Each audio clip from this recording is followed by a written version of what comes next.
আমি যখন ছোট ছিলাম খেলতে যেতাম মেঘের দলে। একদিন এক মেঘবালিকা প্রশ্ন করলো কৌতূহলে, এই ছেলেটা নাম কী রে তোর? আমি বললাম কুষ্মান্ত। মেঘবালিকা রেগেই আগুন, মিথ্যে কথা, নাম কি এমন হয় কখনো? আমি বললাম নিশ্চয়ই হয়, আগে আমার গল্প শোনো। সে বলল শুনবো না, যা, সেই তো রানী, সেই তো রাজা, সেই তো একই ঢাল তলোয়ার, সেই তো একই রাজার কুমার পক্ষী আছে, শুনবো না আর, ওসব বাজে। আমি বললাম তোমার জন্যে নতুন করে লিখবো তবে। সে বলল সত্যি লিখবি? বেশ, তাহলে মস্ত করে লিখতে হবে, মনে থাকবে, লিখেই কিন্তু আমায় দিবি। আমি বললাম তোমার জন্য লিখতে পারি এক পৃথিবী।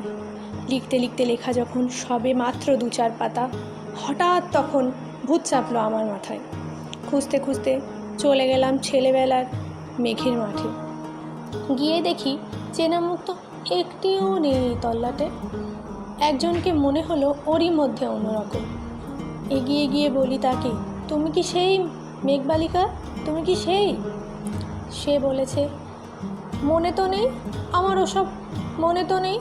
আমি বললাম তুমি আমায় লেখার কথা বলেছিলে। সে বলল সঙ্গে আছে, ভাসিয়ে দাও গায়ের ছিলে। আর হ্যাঁ শোনো, এখন আমি মেঘ নই আর, সবাই এখন বৃষ্টি বলে ডাকে আমায়। বলেই হঠাৎ এক পশলায় চুল থেকে নখ আমি পুরো ভিজিয়ে দিয়ে অন্য অন্য বৃষ্টি বাদল সঙ্গে নিয়ে মিলিয়ে গেল খরস্রোতায়, মিলিয়ে গেল দূরে কোথায়, দূরে দূরে। বৃষ্টি বলে ডাকে আমায়, বৃষ্টি বলে ডাকে আমায়। আপন মনে বলতে বলতে আমিই কেবল বসে রইলাম ভিজে একসা কাপড় জামায়, গাছের তলায় বসে রইলাম, বৃষ্টি নাকি মেঘের জন্য। এমন সময় অন্য একটি বৃষ্টি আমায় চিনতে পেরে বলল, তাতে মন খারাপের কী হয়েছে, যাও ফিরে যাও, লেখো আবার।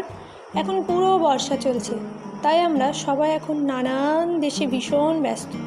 তুমিও যাও, মন দাও গে তোমার কাজে।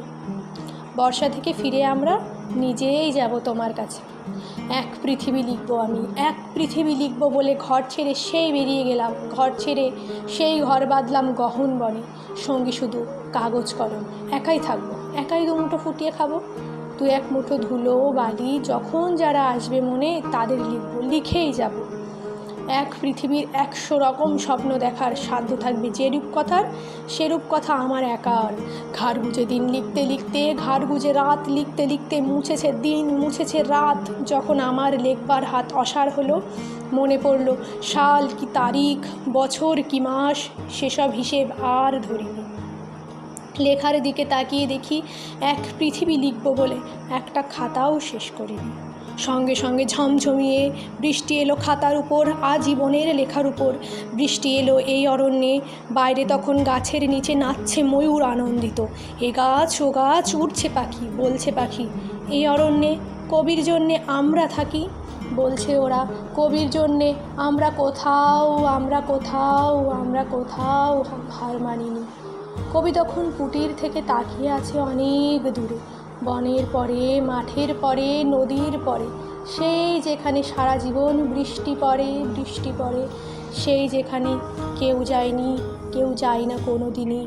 আজ সে কবি দেখতে পাচ্ছে সেই দেশে, সেই ঝর্ণা তলায় এদিক ওদিক ছুটে বেড়ায় সোনাই মোরা মেঘ হরিণী, কিশোর বেলার সেই হরিণী।